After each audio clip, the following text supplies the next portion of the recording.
ಗಂಗಾಜಲವನ್ನು ಜನರು ಪರಿಸರ ಶುದ್ಧೀಕರಿಸಲು, ದೇಹವನ್ನು ಮತ್ತು ಮನೆಯನ್ನು ಪವಿತ್ರಗೊಳಿಸಲು ಬಳಸುತ್ತಾರೆ. ಅನೇಕರು ಕಾಶಿಗೆ ಹೋಗಿ ಬಂದಂತಹ ಸಂದರ್ಭದಲ್ಲಿ ಗಂಗಾಜಲವನ್ನು ಕಡ್ಡಾಯವಾಗಿ ತೆಗೆದುಕೊಂಡು ಬರುತ್ತಾರೆ ಮತ್ತು ಇದನ್ನು ದಿನನಿತ್ಯ ಬಳಸುತ್ತಾರೆ. ಆದರೆ ಕಾಶಿಯಿಂದ ಗಂಗಾಜಲವನ್ನು ಮನೆಗೆ ತರಬಾರದು ಎಂಬುದು ನಿಮಗೆ ತಿಳಿದಿದೆಯೇ? ಕಾಶಿಯಿಂದೇಕೆ ಗಂಗಾಜಲವನ್ನು ಮನೆಗೆ ತರಬಾರದು? ಯಾವ ಸ್ಥಳದಿಂದ ಗಂಗಾಜಲವನ್ನು ತೆಗೆದುಕೊಂಡು ಬರಬೇಕು ಎಂಬುದನ್ನು ಇಂದು ನಾವು ತಿಳಿಯೋಣ. ಗಂಗಾ ನದಿಯು ಅತ್ಯಂತ ಪವಿತ್ರ. ಈ ಕಾರಣಕ್ಕಾಗಿ ಗಂಗಾ ನದಿಯನ್ನು ಹಿಂದೂ ಧರ್ಮದಲ್ಲಿ ಪೂಜಿಸಿಕೊಂಡು ಬರಲಾಗುತ್ತಿದೆ.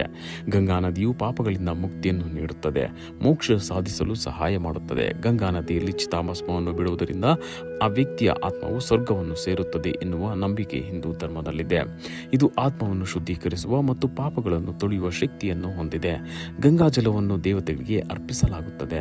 ಇವೆಲ್ಲ ಕಾರಣಕ್ಕಾಗಿ ಅನೇಕರು ತಮ್ಮ ಮನೆಗಳಲ್ಲಿ ಗಂಗಾಜಲವನ್ನು ಯಾವಾಗಲೂ ಇಟ್ಟುಕೊಂಡಿರುತ್ತಾರೆ. ಗಂಗಾಜಲವನ್ನು ಮನೆಗೆ ತರಬಹುದೇ ಅಥವಾ ತರಬಾರದೆ ಎಂಬುದಕ್ಕೆ ಉತ್ತರ ಇಲ್ಲಿದೆ. ಗಂಗಾ ನದಿ ನೀರು ಅತ್ಯಂತ ಶುದ್ಧ ಮತ್ತು ಪವಿತ್ರ. ಹರಿದ್ವಾರದಲ್ಲಿ ಹರ್ ಕಿ ಪೌರಿ ಘಾಟ್ ಇದೆ. ಅಲ್ಲಿ ವಿಷ್ಣು ತನ್ನ ಹೆಜ್ಜೆ ಗುರುತುಗಳನ್ನು ಬಿಟ್ಟಿದ್ದಾನೆ. ಹೀಗಾಗಿ ಈ ಸ್ಥಳ ಭಕ್ತರಿಗೆ ತುಂಬಾನೇ ವಿಶೇಷವಾಗಿದೆ. ಆದ್ದರಿಂದ ಜನರು ಹರಿದ್ವಾರಕ್ಕೆ ಹೋದಾಗೆಲ್ಲ ಬಾಟಲಿಗಳಲ್ಲಿ ಅಥವಾ ದೊಡ್ಡ ಪಾತ್ರೆಗಳಲ್ಲಿ ಗಂಗಾಜಲವನ್ನು ತಮ್ಮೊಂದಿಗೆ ತೆಗೆದುಕೊಂಡು ಬರುತ್ತಾರೆ.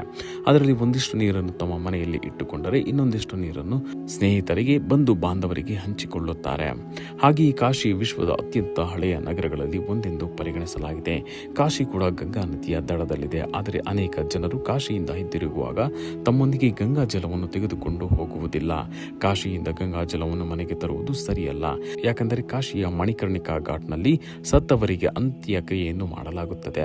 ಚಿತಾಭಸ್ಮವನ್ನು ಗಂಗೆಯ ನೀರಿನಲ್ಲಿ ತೇಲಿ ಬಿಡುವುದರಿಂದ ಅಲ್ಲಿನ ಗಂಗಾ ಜಲವನ್ನು ಮನೆಗೆ ತೆಗೆದುಕೊಂಡು ಹೋಗುವುದಿಲ್ಲ. ಈ ಅಂತ್ಯಕ್ರಿಯೆಯ ಪ್ರಕ್ರಿಯೆಗಳು ಗಂಗಾ ನದಿಯ ನೀರನ್ನು ಕಲುಷಿತಗೊಳಿಸುತ್ತದೆ. ಕಾಶಿಗೆ ಭೇಟಿ ನೀಡದ ಜನರು ತಮ್ಮೊಂದಿಗೆ ಗಂಗಾ ಜಲವನ್ನು ಮನೆಗೆ ತೆಗೆದುಕೊಂಡು ಹೋಗುವುದರಿಂದ ಅವರು ಯಾರೋ ಮರಣ ಹೊಂದಿದ ವ್ಯಕ್ತಿಯ ಅಂತ್ಯಕ್ರಿಯೆಯ ಸಾರವನ್ನು ತಮ್ಮ ಮನೆಗೆ ಸಾಗಿಸಲು ಕಾರಣವಾಗುತ್ತದೆ. ಆದ್ದರಿಂದ ಕಾಶಿಯಿಂದ ಗಂಗಾ ಜಲವನ್ನು ತೆಗೆದುಕೊಂಡು ಹೋಗುವುದನ್ನು ತಪ್ಪಿಸುವುದು ಉತ್ತಮ.